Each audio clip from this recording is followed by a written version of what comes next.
ekene m unu igosiri inu wee sị na ndị ụlọ mmanya ọfụma na ọ na-enwerịrị ọmarịcha mmanya na-akwụdebe ya nso tupu ngaba n'ihu ndị wetara gị ihe mmemme nke tata ihe mbugodo ụzọ wee gbapụta ọmarịcha m njem ọnụ maka na asị na ugo chara acha anaghịkwa na-echu echu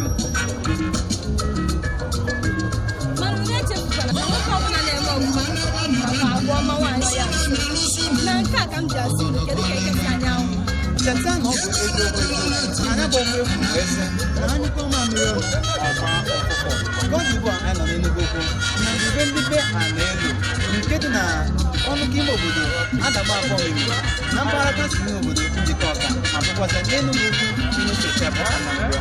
Iwetara unu mmemme agbamakwụkwọ nke dị n'etiti ya na ntinye elu ana elu nakwa Stanley Uchenna. Ọ dị mma ọbụ na mmadụ ga-ekesi okwu mmemme taa. Mmemme taa ọ ga-agakwa ọfụma maka ọ bụrụ maka ya bụ egwu nna m n'ime ebe a ọ na-agbalite mmụọ na-echetara m maka na nwa enwe ji akwado gịnị akwado ibe ọ bụ nke ebe ahụ a ga-eji nwa na-akwado echefukwara na ọ kapụrụ ihe mmemme Anambra Social nke anyị na-ewetara gị kwa izuụka ọbụla na ABS Channel 24 ya na 113 na Star Times ndị na-afụ n'ihe nkiri onyonyo okwu onye kapụtara igosiko na ịtụnanya ụkọ nkwọ ọ dị maka anyị ga-abanye n'ime ka anyị wetara gị ihe unu ya sonyere anyị ka anyị baa n'ime maka anyị ga-ewetara gị ihe niile mere ebe a ka anyị baa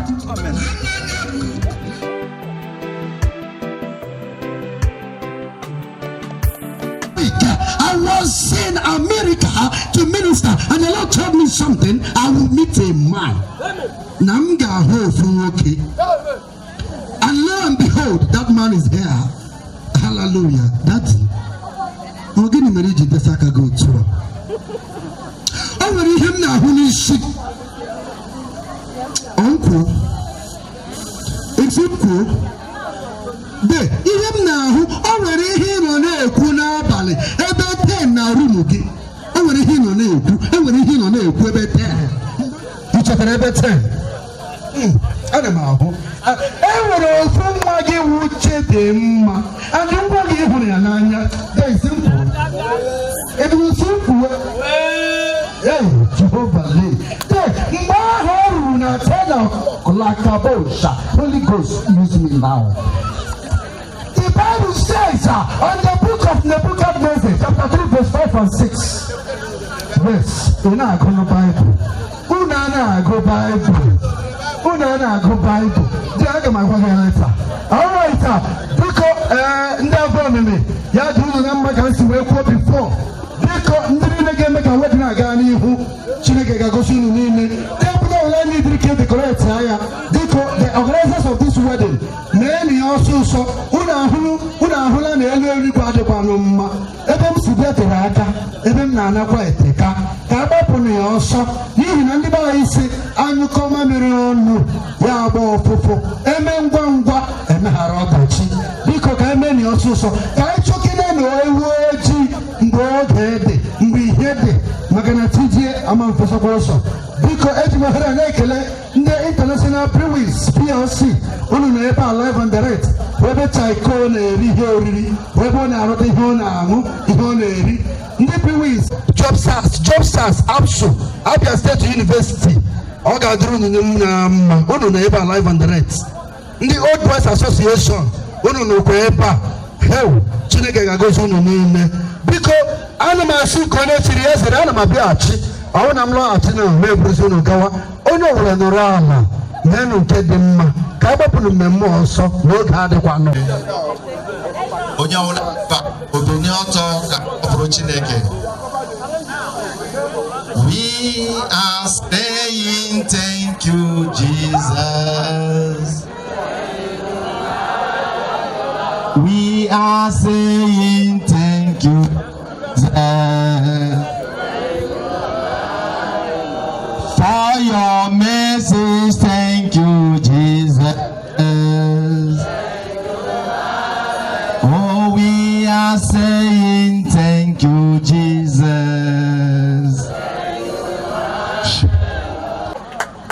Naunika kwa kakopo ato digi ebu waka ato na ha chota meche kwa no we chai Anywhere we get you know, finish your heart.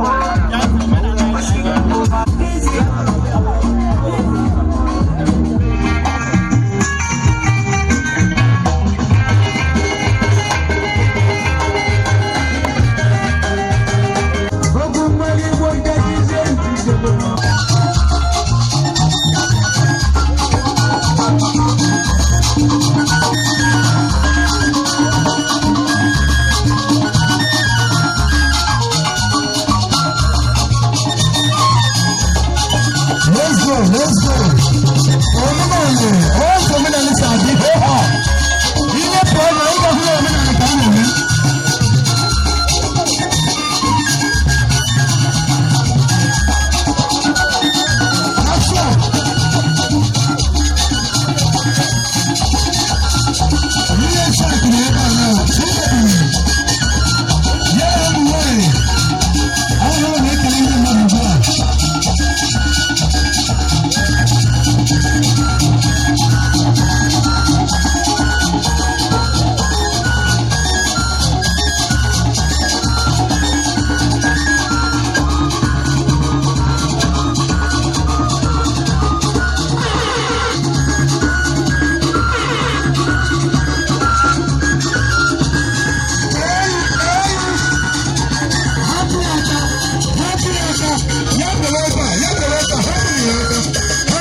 Chineke anyị kenere n'ụbọchị taa nke igwe ka anyị fụ wee wụrụ na taa ka anyị na-eme ego ada anyị nwanyị bụ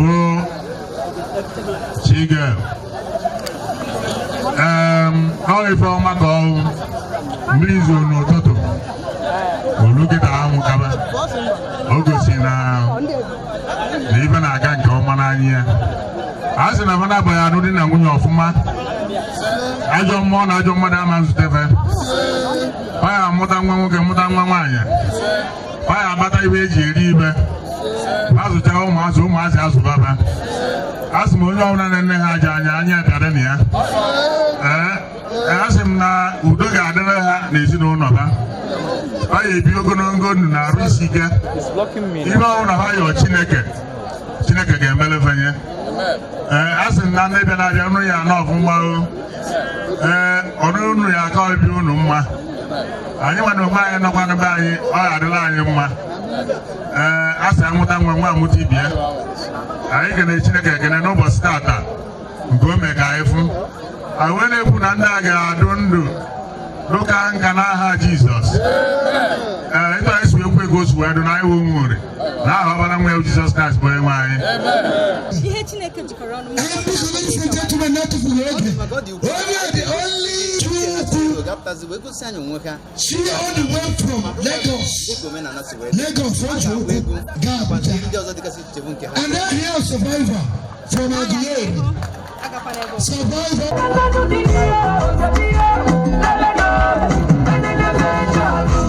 Oya putabanu, iye weche kwenu. Oya lechabanu, oya pepo kwenu. Asa munite wene, iye weche kwenu.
Thank you very much. You know what I was they can hear Kumka. I shall go no matter. Na adai wine. Ego si begani onye wudia. Bikebo la dia no. Onezezo ona pota ya no seba ike. Adai wine ga-abịa were mmanya. Bịa gosi anyị onye wudia.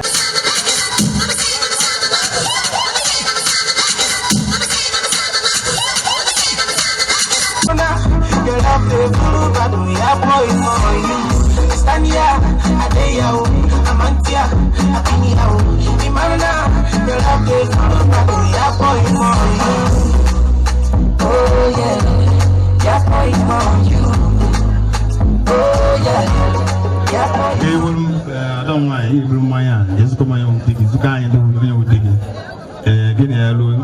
I'm a billion. Yeah. With the line, you know, with the line. That's what you need to run.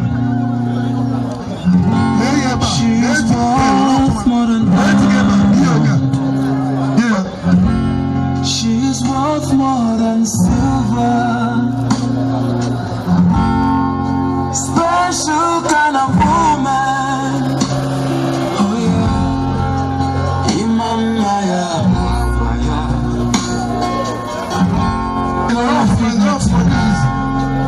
She's prayer, the woman of substance. She's so blessed. Her beauty na mama. Simoji si kenoro. Emesi ogadimba. Mama ya. Esi wani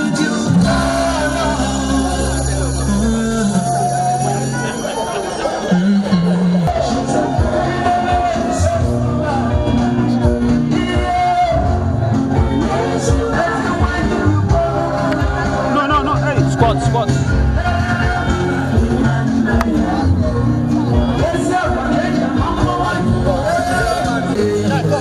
Searching for baby, get you something again and what I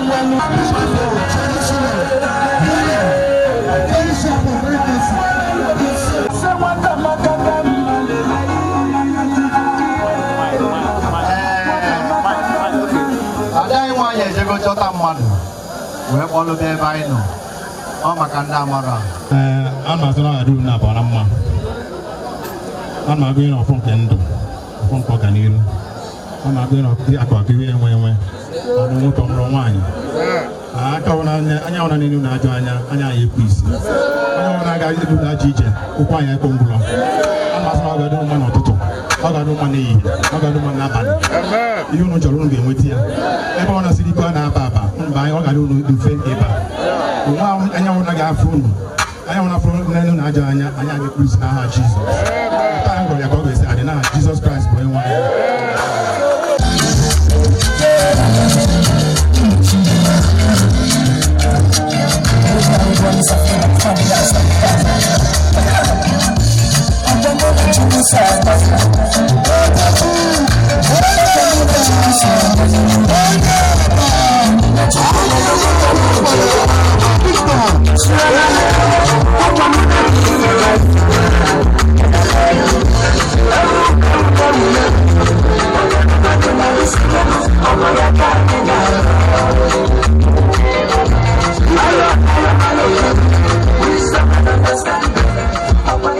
Let's go. Number 10. Who are you got here? After 10, what? 9, 8,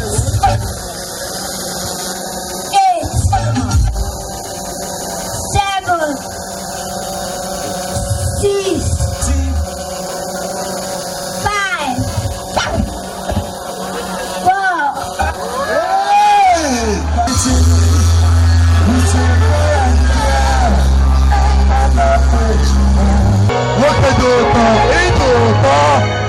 Guys, some people. That's all. Welcome to your room, baby. Have you ever been? Let's go.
I don't know the good English you're giving to me. And that's what I mean, I need to get us to know what I say, nobody should speak grammar inside my class. It's all grammar. I need a saucy book. I'm an answer. I don't know the good English. Give it to peace. I want to go and peace. Mamina Bagita, my one of my hair, which in the master, you say, I want to go and peace. What is the good English? Give it to peace. Who went to him? Which in the thing, I want to go and peace. Master, that's some Cherokee. Which in the Yeah, no 2-3 minutes. Yeah, what's your name?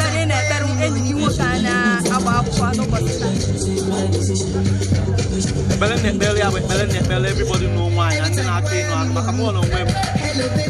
On the single. So, one in Bele Organiru. I do not see the best in what he's about to do, because the most difficult thing for a man who coming to a point of decision, I want to marry, is very difficult for a man. So once God to that decision, I pray God bless him and marry. And me myself, what I withstand is what I wish myself in a different way. Because hey, ABS, I want you guys to come to my own marriage too. I love you guys.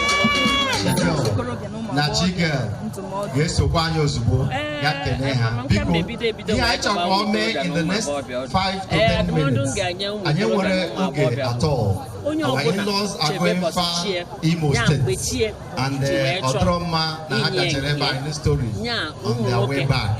So I get yellow hair camera also. Like I said,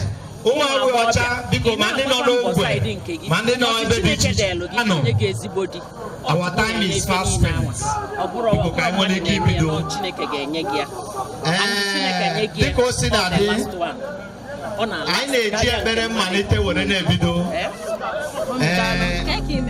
She's very strong. I like him. We've got to say, wow.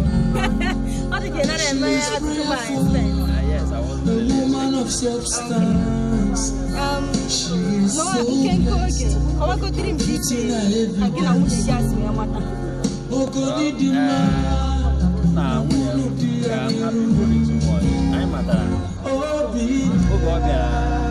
traditional marriage in my village. I'm from Ilise. Exactly. So, traditional marriage. So, that was the place for you.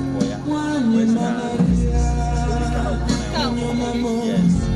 I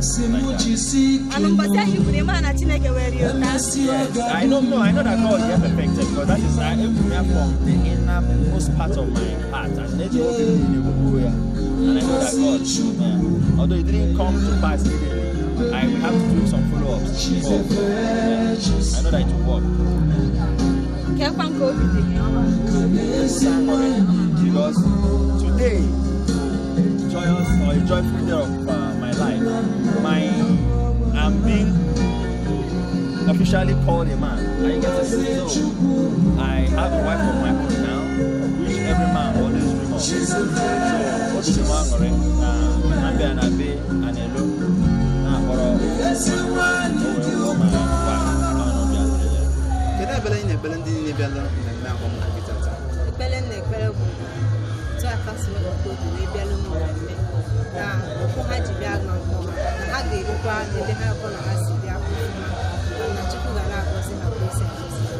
Amen.